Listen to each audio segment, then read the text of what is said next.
solemnly swear to tell the truth, the whole truth, and nothing but the truth, so help you God. A month of shrieking hype, millions of words of ink, hundreds of hours of the shrillest television ever produced add up to pretty much nothing. Mr. Comey has now finally confirmed publicly what he repeatedly told President Trump privately. While you were director, the President of the United States was not under investigation. Is that a fair statement? That's correct. Right. The President feels completely vindicated. We know that James Comey's the leaker-in-chief. I asked a friend of mine to share the content of the memo with a reporter. That doesn't sound like, somebody you want to be your FBI director. It sounds like J. Edgar Hoover. I was honestly concerned that he might lie about the nature of our meeting. I can definitively say the President's not a liar, and I think it's frankly insulting that that question would be asked. You ever wonder why, of all the things in this investigation, the only thing that's never been leaked is the fact that the President was not personally under investigation?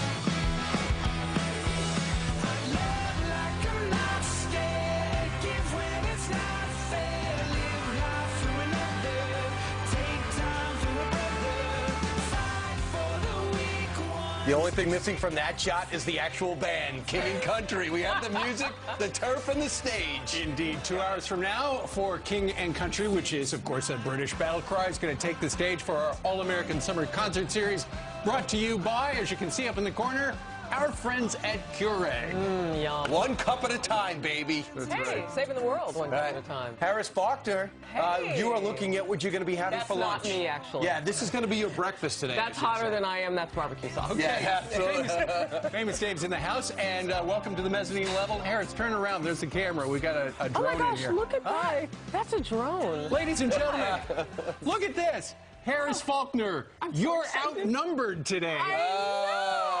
Did you work on that long? It's good. It's good material. I will say this, Harris, it wasn't in the prompter. Yeah. So he did come up with it himself. I am thrilled to be here filling in for our good friend Ainsley Earhart today, and this is my first time. You are built for this format, and because it gives you a chance. What that means. Because it gives you a chance to talk. That's right. We're not going from story to story, from reporter to reporter. We go from issue to issue. Right. And let's begin with the #1 issue. Sure. And this is something you were talking about on your show yesterday. James Comey yesterday at 10 o'clock in the morning went into that famous room 216 in the Hart Office building, where essentially he started 2.5, 3 hours worth of, some have depicted it as James Comey's revenge tour. What it was revealed was he said that Donald Trump's a liar. But then it was revealed that Mr. Comey himself is a big leaker in this exchange. Listen. The President tweeted on Friday, after I got fired, that I better hope there's not tapes. I woke up in the middle of the night on Monday night, because it didn't dawn on me originally, that there might be corroboration for our conversation. There might be a tape. And my judgment was I needed to get that out into the public square. And so I asked a friend of mine to share the content of the memo with a reporter. Didn't do it myself for a variety of reasons, but I asked him to because I thought that might prompt the appointment of a special counsel. And so I asked a close friend of mine to do it. And was that Mr. Wittes? No, no. Who was that? A good friend of mine who's a professor at Columbia Law School. Well, so that was pretty shocking, Harris. Yeah. I was stunned. To me, that was like, oh, by the way, I have an explosive story that I'm going to say in the same level as everything else. So you know what I think is an important detail? It's the friend. And if we pop him up, we can take a look at Daniel Richard. You know, if you're in trouble, this is actually the kind of friend that you would call. Really? This isn't just any friend, okay? He was the chief appellate attorney for the U.S. Attorney's Office. He's actually been an expert witness testifying before Congress in hearings numerous times.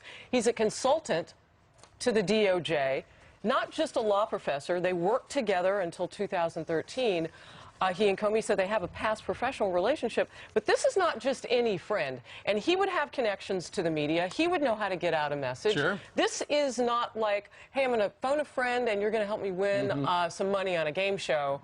This is the ultimate. This, from what I'm understanding, is more of a leak situation because of whom he called. The chances that he did this for the first time? Probably zero. The chances that he feels comfortable going to the New York Times or any other outlet to get his story across, it just makes a lot of things makes sense. It makes you want to go back over the last 2 years and see what else turned up in the New York Times that has anonymous sources close to the investigation. Yeah. So now you That find is out a for the good first point. time through that, Steve, that there was one-on-one memos from his one-on-one interactions with the President of the United States. Right. As James Comey tries to present himself as the last honest man in Washington, D.C., turns out he actually kept a secret file, which some have depicted as an insurance policy so that he could keep his job. And there are instances yesterday where he depicted where he did something, and we're going to talk about it in a little while, during the last administration, essentially to keep his job. And it sounds like he went along with some stuff he was uncomfortable with to keep his job in this administration. There were a lot of moments during that hearing that popped, that got kind of heated, but one really stood out, and that was with Senator Marco Rubio, because Rubio really pressed him Smooth and measured. Yeah, smooth and measured. I'm pointing out that there was one thing that actually didn't leak. And it was a pertinent piece of information about how President Trump was actually not under investigation. Somehow or another, Comey managed to keep that quiet. Let's listen. Let's watch. The three requests were, number one, be loyal. Number two, let the Mike Flynn thing go. And number three, can you please tell the American people what these leaders in Congress already know, that I'm not personally under investigation? Those are the three things he asked. Yes, sir. You know, this investigation is full of leaks left and right. You ever wonder why, of all the things in this investigation, the only thing that's never been leaked is the fact that the president was not personally under investigation, despite the fact that both Democrats and Republicans and the leadership of Congress knew that? I don't know. I find matters that are briefed to the Gang of Eight are pretty tightly held, in my experience. Yeah, that has nothing to do with it. So I think it's a couple of things, too, is that the earlier report earlier in the week that the president was going to have the fact that he said 3 separate times to James Comey to him that he is not under investigation. That was going to be debunked yesterday. That didn't happen because he actually was told at least 3 times by James Comey that he was not under investigation. And it just seemed like a president to try to say, listen, I'm just trying to get an agenda passed. Can you tell everyone that I'm not the subject to this so I can start moving this through Washington? Yeah, you know what was interesting, too, is this kind of the texture of who James Comey became as he talked yesterday. He wanted us, I believe, through his words and actions, to believe that he was a victim. Oh, you know, I'm not Captain Courageous. I couldn't stand up to President Trump and tell him that we shouldn't be talking about this. That's the only consistency thing. He never stands up to anyone, whether it's Loretta Lynch or the president, because he thinks it, writes it down, but at the moment doesn't say anything. Yeah, he said, oh, you know, I kind of backed off in that moment. Just a little bit. And so he revealed that he leaked this stuff through the guy at Columbia University, law professor, in hopes that they would come up with a special counsel. And a couple of weeks later, they absolutely did. What's interesting, on May 3rd, Mr. Comey was up on Capitol Hill. He told Charles Grassley, the senator from Iowa, oh, I've never leaked anything secret in my life. But what's curious is, and to your earlier point, Brian, one of the online blogs went back and looked at the deep state leaks that have come that have damaged the Trump administration. Out of the 39 deep state leaks, I think it was about 10 of them related to Jim Comey. So you've got to wonder whether or not Jim Comey was actually the source of it. We don't know for sure. Only Jim Comey and the reporter knows for sure. But after he revealed yesterday in public, you got to wonder, why would he reveal that suddenly yesterday? Is it the fact that it's about to be unveiled? Yeah, I don't believe anybody in this scenario is doing anything coincidental. Two things for you, because I know we're going to talk about Loretta Lynch. You just mentioned her. Yep. But you actually forecast, I was reading about you online, you actually forecast that this is where we would be with James Comey, that maybe that information that we have learned about those conversations inside the Oval Office might have been coming directly from him. Yeah, I mean, essentially, we've just read everything, and it seems so succinct, so detailed. I said there's no way that's going to get in the New York Times unless James Comey okayed it, and certainly he did through a professor at Columbia that you outlined. Brian, did James Comey leak that information to you? I can't Brian, yes or no? I'm so confused. Yes or no? Brief about it, but then you turned out to be proven. And special thanks to Media for actually putting that in there. But I just would like to add this. I do know that this wasn't new news, but it was my bad. It was new news to me at the time. When he came out and talked about Loretta Lynch, and he says, yeah, with Loretta Lynch, yeah, I had a little problem with her because I asked to get cleared to give my testimony back in 2015 and about Hillary Clinton. He says, yeah, I don't want you to call it an investigation. And he said, really? He goes, I want you to call it a matter. In fact, we've got that exchange right here with Senator James Burr. At one point, the Attorney General had directed me not to call it an investigation, but instead to call it a matter, which confused me and concerned me. It gave the impression that the Attorney General was looking to align the way we talked about our work with the way a political campaign was describing the same activity, which was inaccurate. We had a criminal investigation open. All right, so to get on the record, a source familiar with Loretta Lynch wanted to respond to that discussion and did so this way. No one, including the director, contested that view. Well, it didn't take long to say that. That they call it a matter. And in fact, if you remember back to the time, there was a story, I think it was in the New York Times, where they referred to the fact that James Comey was not the director of the Federal Bureau of Investigation, but the joke was he was the director of the Federal Bureau of Matters. What's curious is when you think about it, and James Comey made it very clear in earlier testimony, the reason he went public with the Hillary Clinton email stuff was because he felt so uncomfortable about the Bill Clinton exchange out on the tarmac. Yeah. But then when you listen to the fact that, Loretta Lynch went in and said you got to call it matter, not investigation, isn't that tampering with an election? I think so. Isn't it? Isn't that obstruction of justice, some have wondered? She's weighing in for certain. You drill down. I'm going to pretend I'm handy. You're drilling down. I'm going to switch that little switch on the drill gun, and I'm going to pull back. The big picture. Which has turned into an episode of Home Depot. This is as handy as I'll ever say. But listen to this. It's Brian the Builder. Yeah. Okay. Brian, please don't build. That's what usually the constructors ask me. But I'm following for the story. Are you ready for this? Yeah. There's one consistency. James Comey has a problem with Donald Trump one-on-one in the office. He doesn't say a word.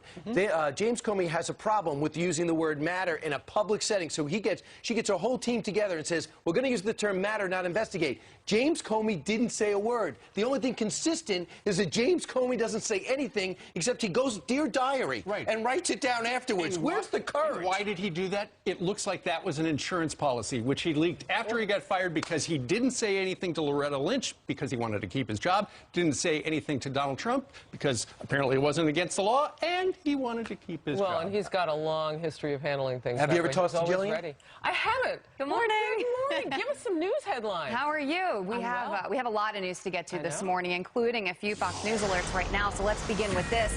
British Prime Minister Theresa May's Conservative Party failing to secure a majority in the House of Commons. The UK now has a hung parliament, meaning no party has enough representation to maintain control. May is now facing immense pressure to resign, but sources say she will not step down and will instead form a coalition with smaller parties. Also breaking right now, police not ruling out terror after a speeding truck plows into two police officers.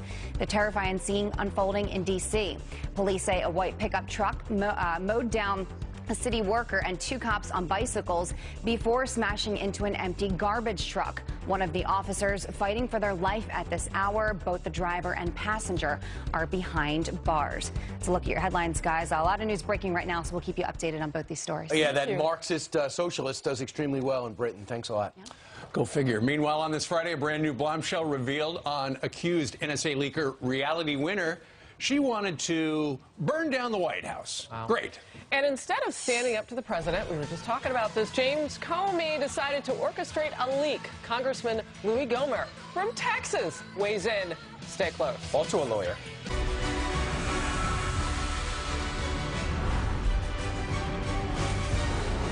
The tweets have begun. The president has just tweeted, and here we go. This happened moments ago. He just said this. Despite so many false statements and lies, total and complete vindication, and wow, Comey is a leaker. And that comes from Comey.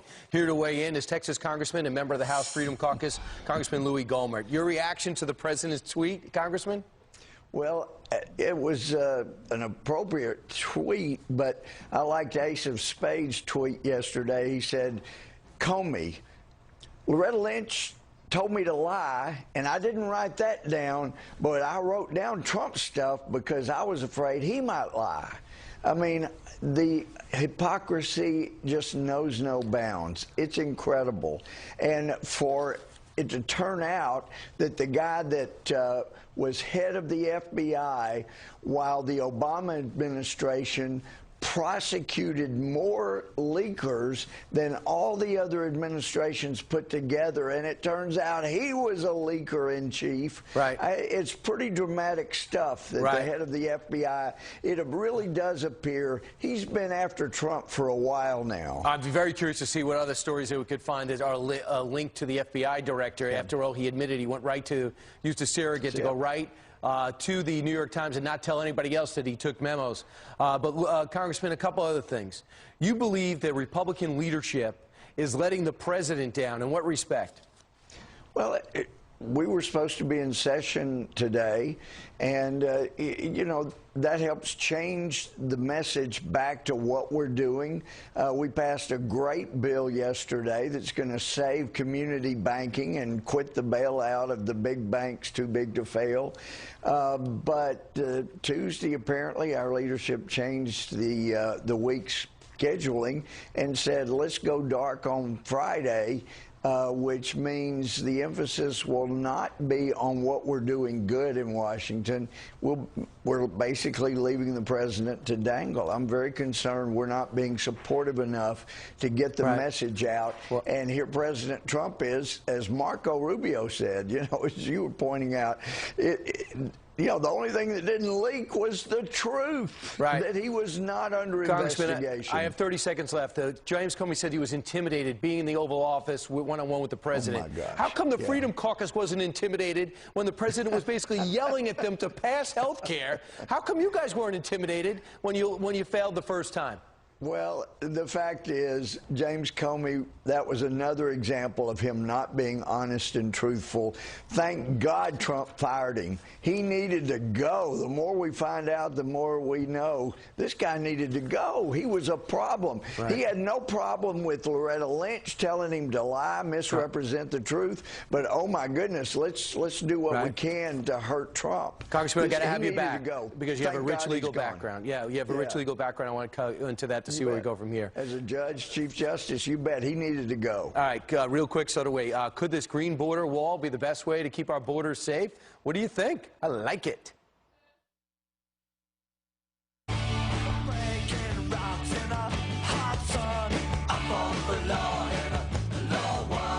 That will make sense in just a second. Here are some quick headlines for you. Less than a year after President Obama freed her from a lifetime behind bars, a Texas woman is back in prison. Carol Denise Richardson, sentenced to 14 months for violating her probation. She stole laundry detergent to sell it for drug money. In 2006, Richardson was sentenced to life in prison for drug charges. She was just one of nearly 2,000 inmates granted clemency by President Obama. And immigrants taking the stage today pleading their case to make Massachusetts a sanctuary state. That proposal places sharp limits on law enforcement working with the feds. The bill is not likely to pass. State lawmakers on both sides of the political aisle want to leave the decision up to the cities. Meanwhile, President Trump has reportedly pitched Republican leaders on a solar-paneled border wall with Mexico. Sounds like a win-win, right?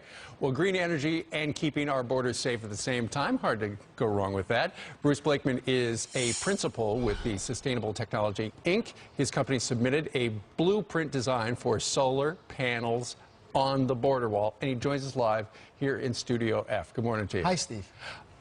This is genius. Well, we got together a group of creative people, designers, engineers, Homeland Security experts, finance people, and we were kicking around the idea, how do you get that border barrier built, and can't there be a generating of revenue from that border barrier? And one of the engineers said, let's put solar on it. And he made a brilliant design. Right, because essentially by being a power generating station, the wall would offset the cost of the wall. It would defray the cost of the wall by $40 million to $400 million annually, depending on how much per megawatt hour the market was. Okay, so we're looking at one of the designs right here. Explain what we're looking at. Well, we're looking at a beautiful rendition of the border barrier with the solar component. As you can see, it's mesh, it's steel mesh. You can see through it. There's no graffiti that can be put on it, and it has a solar gathering component that can generate a tremendous amount of megawatt hours, 2 million megawatt hours per year. Unbelievable. And for it to go out like that and up like that, it would be hard to climb over. Exactly. Our engineers took a look at everything. They looked at the specifications, the security needs, and the solar gathering materials that would be required, and they came up with a great design, amazing design. Here's one of the other things, aside from the fact that it would offset the cost of the wall, is the fact that it would wind up, you would think, because the political left loves things that are solar-powered, they'd love this. Oh, wait a minute, we love it, but we hate it. We love it because it's solar-powered, but we hate it because it's a wall. Exactly, and the best thing about it is we could sell the energy to Mexico, so in fact they would be paying for the wall. So it's a win-win-win. Okay, so it's a fascinating idea. Has the president at all given any indication that he likes this idea? Well, he hasn't said we particularly like Sustainable Technologies idea, but he did have a meeting with Republican leaders and talked about a solar gathering component on the wall.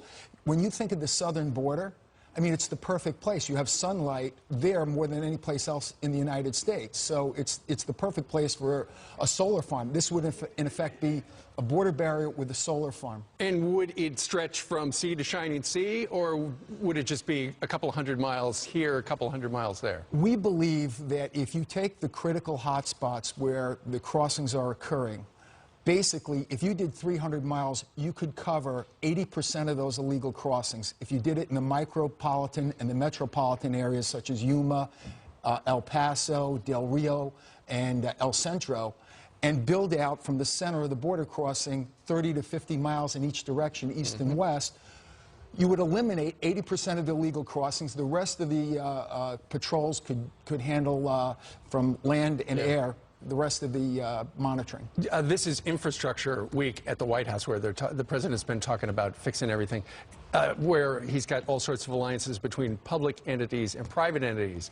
Any possibility you could put a bunch of people together to finance this thing, and then through the solar energy that it produces, it would pay for itself, and you wouldn't have to go to Congress? Well, that's our plan, Steve. We believe that this is a public-private partnership deal.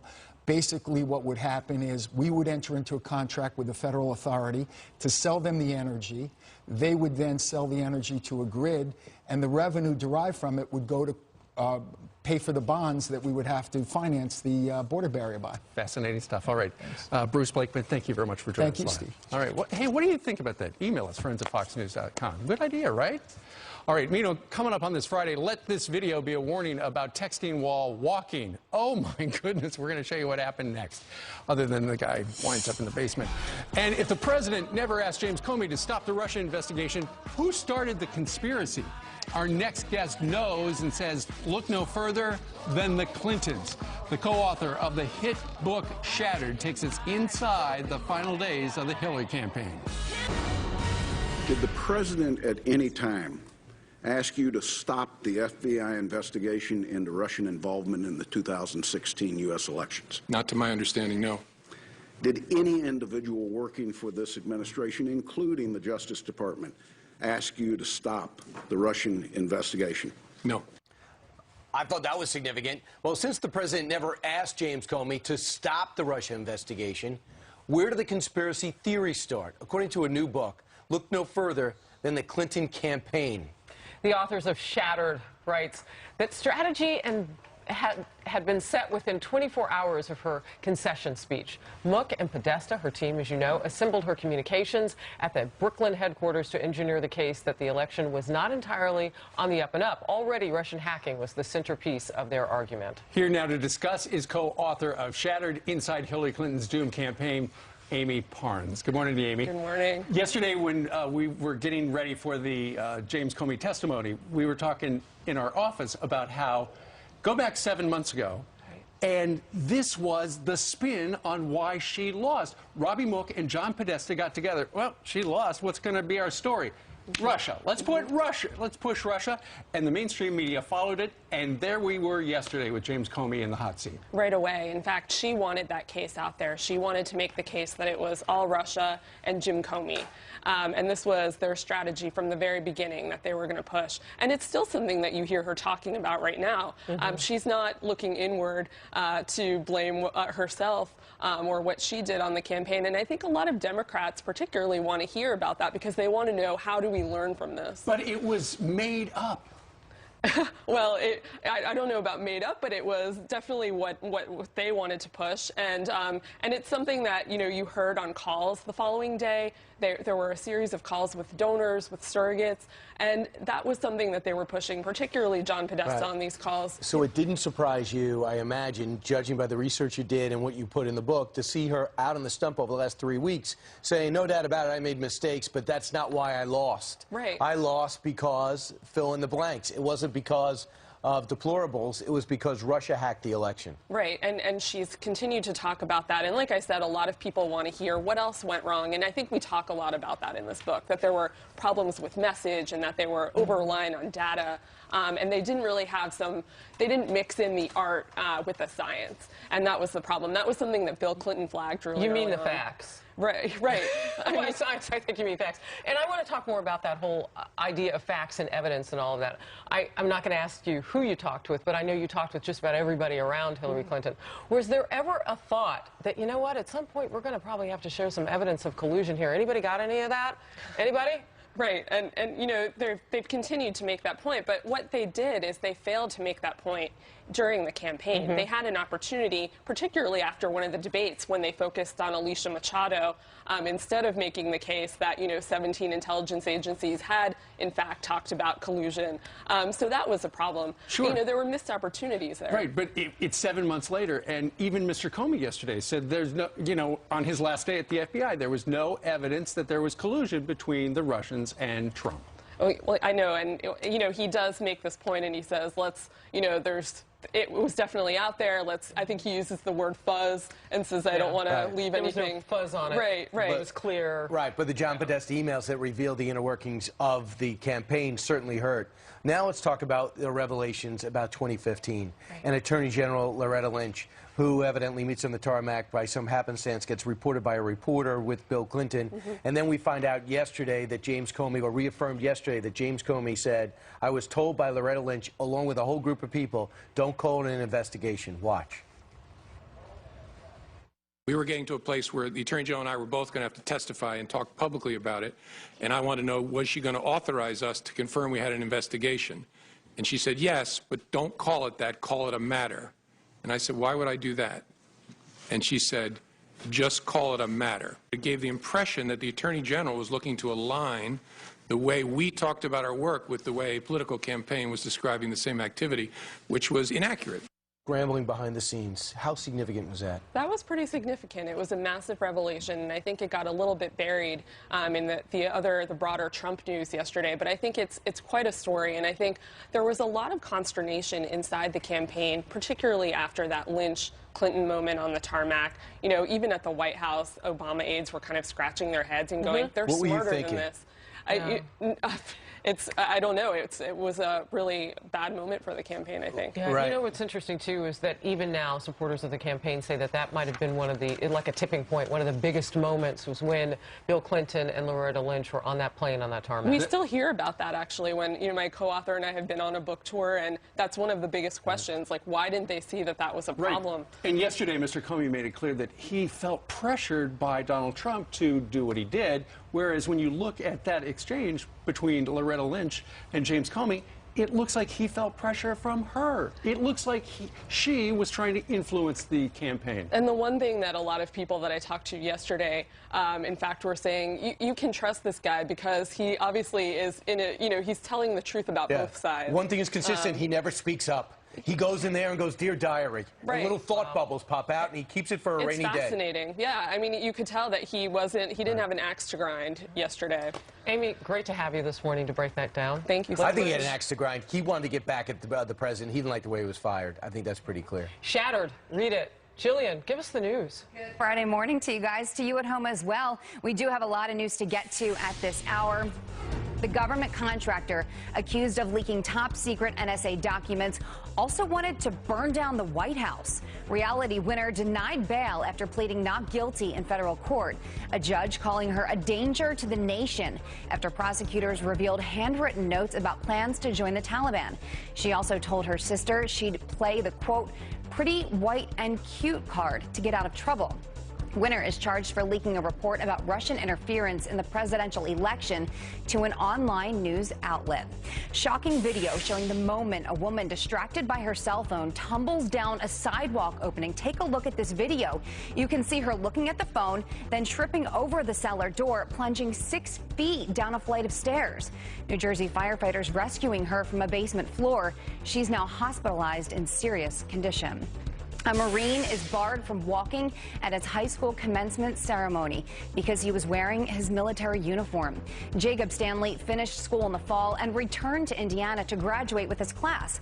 But when he showed up in his Marine blues, they turned him away and didn't even read his name. The school says they were following a long-standing dress code and were not taking a stance on military service. I know, that's a look at your headlines. I don't know if you guys heard her, but yeah, your reaction is what a lot of people are feeling. I mean, I grew up military brat. That's so offensive. My dad would come and visit in his dress blues. They never turned him away. Wouldn't stand for it. This is one of those instances, thank you, Jillian, when you got to use common sense. All right? Yeah, we got a dress code. But yeah, exceptions. Hello. Unless the world's taken over by robots, we can still use human beings' emotions and feelings. You think? Okay, read into that robotic camera right there. I know. Coming up. There's a robotic camera. It's probably on your breakfast table right now. If so, please share. The kind of milk that makes your kid taller. I think I drank a lot of that. Yeah, no kidding. And the James Comey comment that has the internet buzzing. I've seen the tweet about tapes. Lordy, I hope they're tapes. Lordy, Kurt the Cyber Guy is here with the top trending moments from the Comey hearing. That is next. He's in our Keurig corner this morning. Yup, he's having his cup. Later in the post-production meeting. Health headlines now. New hope for diagnosing autism in babies as young as 6 months old. Scientists at the University of North Carolina are using brain scans to predict if infants will develop the condition. Kids aren't usually diagnosed before the age of 4. But if pinpointed early, it would allow treatment when brains are the most adaptable. That's awesome. And drinking milk could make your kids taller. A new study finds 3-year-olds who drank 3 cups of cow's milk every day were a half-inch taller than kids who had alternatives like almond milk or soy milk, let alone Alba.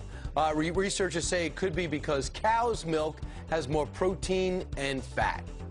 That sounds utterly ridiculous. Utterly. Oh, look at you. Social media exploding after former FBI Director James Comey's hearing. So what are the trending topics? Let's ask Kurt Knudsen, our cyber guy. Harris, good to see you. I'm just checking the latest statistics online. I'm telling you right now, Brian, good to see you too. Good morning. You're looking at me funny. Steve? Again. I'm waiting to go. Again. So you 3.5 million tweets in just a few hours of the, oh, right. Exactly. Number one word. Number one word in Steve's hand right now is what? Lordy. You know, Lordy, literally. Listen to this. Look, I've seen the tweet about tapes. Lordy, I hope they're tapes. Just that got people roaring, and it got into even Merriam-Webster coming out saying, all right, let's tweet the definition of this, and everybody talking about Lordy, bringing back this word that we haven't heard, you know, in ages. It's now part of the vernacular in the U.S. Listen, just watch it go. And then we have this other thing going on. I remember the year was 1179. You remember that? I remember. What a beautiful year that was. This was back when King Henry II really didn't like somebody. It was a priest that he called a meddlesome priest, and it turned out that it was a reference that's sort of the same time. Well, just look at this. Yes, it rings in my ear as kind of, will no one rid me of this meddlesome priest? I was just going to quote that. In 1170, December 29, Henry II said, who will rid me of this meddlesome priest? And then the next day he was killed. Thomas à Becket. That's exactly the same situation.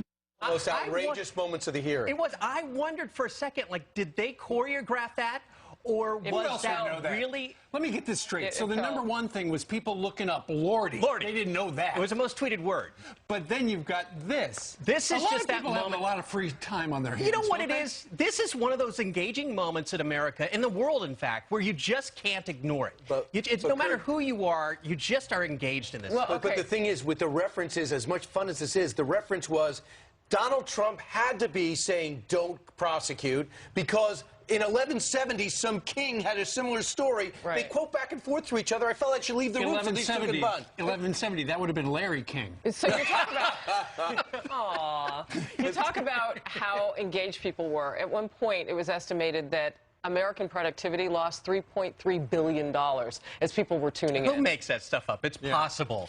But the truth is... Inside Edition was reporting that. It's true. One other thing online, and a lot of people watching television as well, was John McCain.